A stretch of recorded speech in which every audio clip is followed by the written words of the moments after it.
Hello and welcome all to this yet another amazing session. Students, today I am going to discuss previous year questions of periodic properties part 03. Two parts has been already discussed. If you are interested to watch them, you must watch for your better understanding in this session. The link is in description. Okay, let me introduce myself. I am Prajwal Singh, BTech first year student. So without wasting your time, let us start now.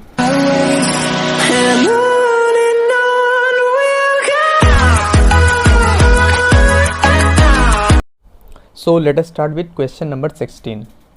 Question 15 तक हम already videos में discuss कर चुके हैं, ठीक है.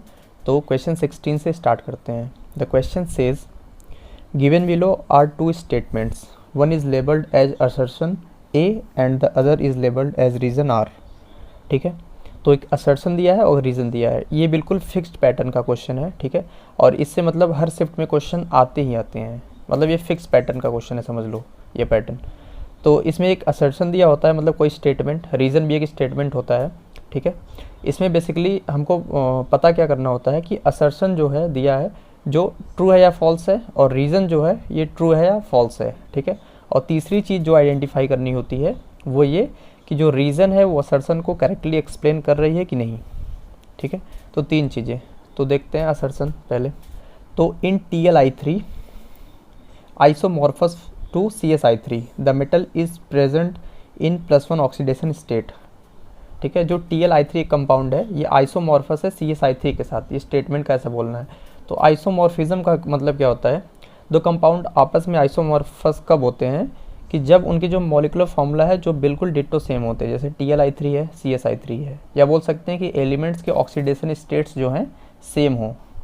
ठीक है, तो यहाँ पर TL-I3 है, तो जो TL है मेटल वो यहाँ पर +1 ऑक्सीडेशन स्टेट में है. ये +3 ऑक्सीडेशन स्टेट बहुत लोग गलती से लिख सकते हैं यहाँ पर, लेकिन ये +1 ऑक्सीडेशन स्टेट में होता है. जो TL होता है ये +1 ऑक्सीडेशन स्टेट में होता है.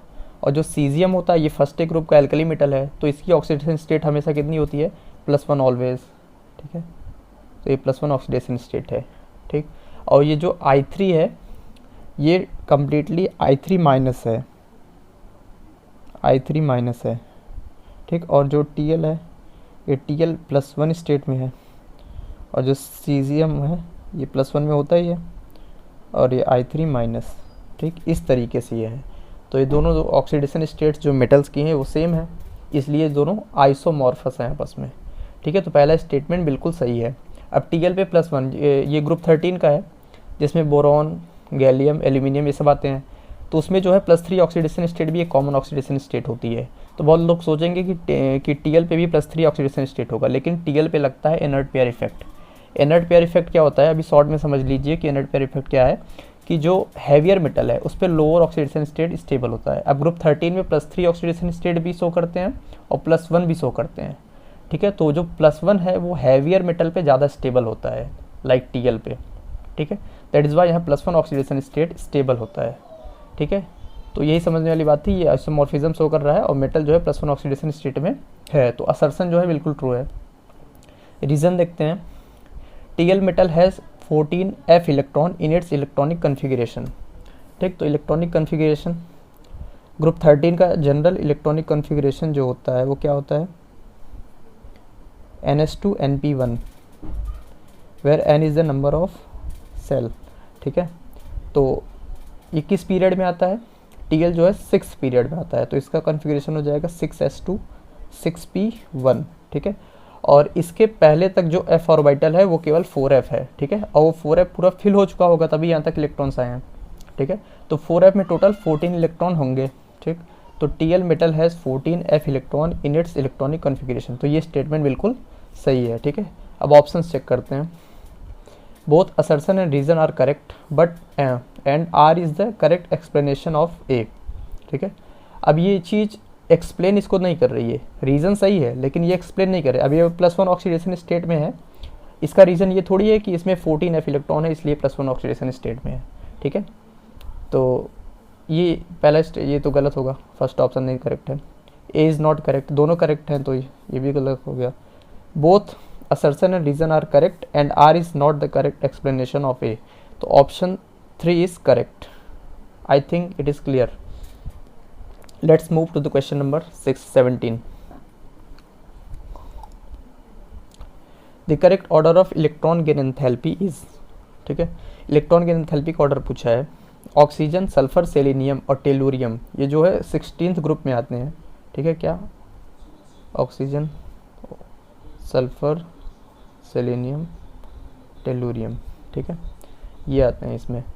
अब the correct order of electron gain enthalpy पूछा है. ठीक है, इलेक्ट्रॉन गेन एंथैल्पी. तो इलेक्ट्रॉन गेन एंथैल्पी का ऑर्डर क्या होता है, जब अलोंग द ग्रुप हम टॉप टू बॉटम नीचे मूव करते हैं तो इलेक्ट्रॉन एफिनिटी या इलेक्ट्रॉन गेन एंथैल्पी जो है डिक्रीज होती है, क्योंकि साइज जो है इंक्रीज हो रही है, नंबर ऑफ सेल्स इंक्रीज हो रहे हैं तो साइज इंक्रीज हो रही है, तो इलेक्ट्रॉन को आउटर मोस्ट सेल में डालना डिफिकल्ट होता है. ठीक है, that is why electron gain enthalpy जो है डिक्रीज होती है. तो इसका जनरल ट्रेंड क्या बोलता है कि ये होना चाहिए ऑर्डर. ठीक है, लेकिन इसमें ये गलत है. ठीक है, इसमें जो चेंजेस आते हैं, क्या होता है ऑर्डर का, ये sulphur, selenium, tellurium, then oxygen का जो है सबसे कम हो जाता है. ऐसा क्यों? क्योंकि ऑक्सीजन एक तो साइज में छोटा है. ठीक है, तो इसके आउटर मोस्ट सेल में जो इलेक्ट्रॉन्स होते हैं तो वो ज़्यादा रिपल्सन क्रिएट करते हैं. जब इसमें हम इलेक्ट्रॉन इंसर्शन करते हैं इलेक्ट्रॉन का, तो ये ज़्यादा रिपल्सन क्रिएट करते हैं, जिसकी वजह से इसकी इलेक्ट्रॉन गेन एंथैल्पी जो है सबसे कम हो जाती है. ठीक है, अदर इसी के लिए क्वेश्चन पूछा गया था. ठीक है, ये एक्सेप्शन है इसमें कि ऑक्सीजन की जो है सबसे कम हो जाती है यहाँ पर. ठीक, तो इस हिसाब से कौन सा आंसर सही हो जाएगा? Option 1 is correct. I think it is clear now. Let us move to the question number 18. In general, the property magnitudes only that shows an opposite trend in comparison to other properties across a period is. ठीक है, तो ionisation enthalpy, electron negativity, electron gain enthalpy, atomic radius, ये जो तीन properties हैं ऊपर की, ionisation enthalpy, electron negativity, electron gain enthalpy, ये जो है सिमिलर ट्रेंड्स शो करती हैं पीरियोडिक टेबल में. ठीक है, कैसे? जो ये अलॉन्ग द पीरियड जब हम लेफ़्ट टू राइट मूव करते हैं तो ये तीनों प्रॉपर्टीज़ जो हैं मैग्नीट्यूड में जो है इंक्रीज़ करती हैं, और अलॉन्ग द ग्रुप जब टॉप टू बॉटम नीचे मूव करते हैं तो डिक्रीज़ करती हैं तीनों प्रॉपर्टी, चाहे आयोनाइजेशन एंथैल्पी हो, चाहे इलेक्ट्रॉन नेगेटिविटी हो, चाहे इलेक्ट्रॉन गेन एंथैल्पी हो.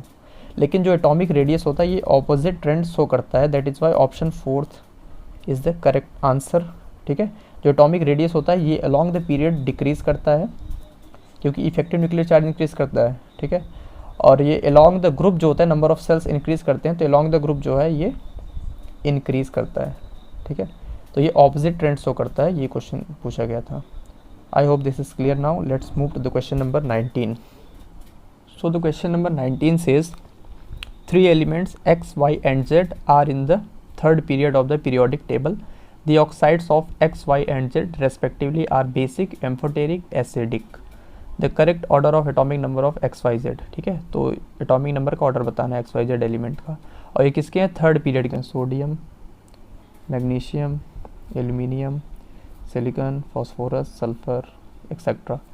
ठीक है, तो थर्ड पीरियड में एम्फोटेरिक ऑक्साइड की बात कर रहा है. तो एल्यूमिनियम जो है ये तो एम्फोटेरिक नेचर शो ही करता है थर्ड पीरियड में.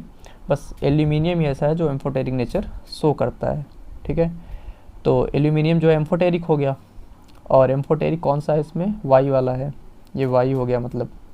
ठीक, अब उसके बाद जो है बेसिक नेचर कौन शो करेगा? बेसिक नेचर जो होगा वो मेटल ही शो करेगा, क्योंकि metallic oxides basic in nature होते हैं. तो एल्यूमिनियम के इधर, क्योंकि इधर जाने पर नॉन मेटेलिक नेचर बढ़ता है. ठीक है, तो एसिडिक नेचर इधर बढ़ेगा, और जो बेसिक नेचर होगा इसके पीछे होगा. मतलब जो एक्स आएगा एलिमेंट यहाँ आएगा, या तो सोडियम मैग्नीशियम होगा. ठीक, और जो एसिडिक नेचर शो करेगा जेड वाला लास्ट, वो वाई के बाद ही होगा, क्योंकि अलॉन्ग द पीरियड जब हम लेफ़्ट टू राइट मूव करते हैं तभी जो है एसिडिक नेचर इंक्रीज़ करता है. ठीक, तो जेड जो एलिमेंट आएगा इधर आएगा. ठीक, तो एटॉमिक नंबर बड़ा सिंपल है, एक्स इस तरीके से हो जाएगा एटॉमिक नंबर का ट्रेंड. ठीक है, जो जेड एटॉमिक नंबर जो ज़्यादा इधर आएगा उसका सबसे ज़्यादा एटॉमिक नंबर होगा. सिलिकॉन, फास्फोरस, सल्फर लाइक ये एसिडिक नेचर के होते हैं. फिर एल्यूमिनियम जो है वाई हो गया, और ये जो बेसिक नेचर हो गया. सो कौन सा ऑप्शन करेक्ट आ रहा है? Option 2 is correct. ठीक, I think it is clear now. Question number 20 says the atomic number of the element unnilennium is. ठीक है, अब जो एटॉमिक नंबर 100 के एबव है, ठीक है, जैसे 101 से, ठीक है, तो इनके नाम कुछ साइंटिस्ट के नाम पे होते हैं. ठीक है, जैसे 101 का नाम है मेंडलीवियम. ठीक, अब इनके जो है IUPAC नेम भी होते हैं, ठीक है, इनके IUPAC नेम भी रखे जाते हैं, ठीक। तो उस हिसाब से ये IUPAC नेम है तो एटॉमिक नंबर बताना है, ठीक है। तो अननील एनियम, अन का मतलब होता है 1 हो जाएगा, नील का मतलब 0 और एन का मतलब 9 हो जाएगा। तो दिस एलिमेंट इज़ 109, ठीक। तो ऑप्शन 1 इज़ करेक्ट। कोई भी एलिमेंट आए 100 के अबव, कोई भी एलिमेंट आए आप उसका IUPAC नाम लिख सकते हैं आसानी से। कैसे? 0 को हम बोलते हैं नील, 1 को अन, 2 को बाई, 3 को ट्राई, 4 को क्वाड, 5 को पेंट, 6 को हेक्स, 7 को सेप्ट बोलते हैं, ठीक है।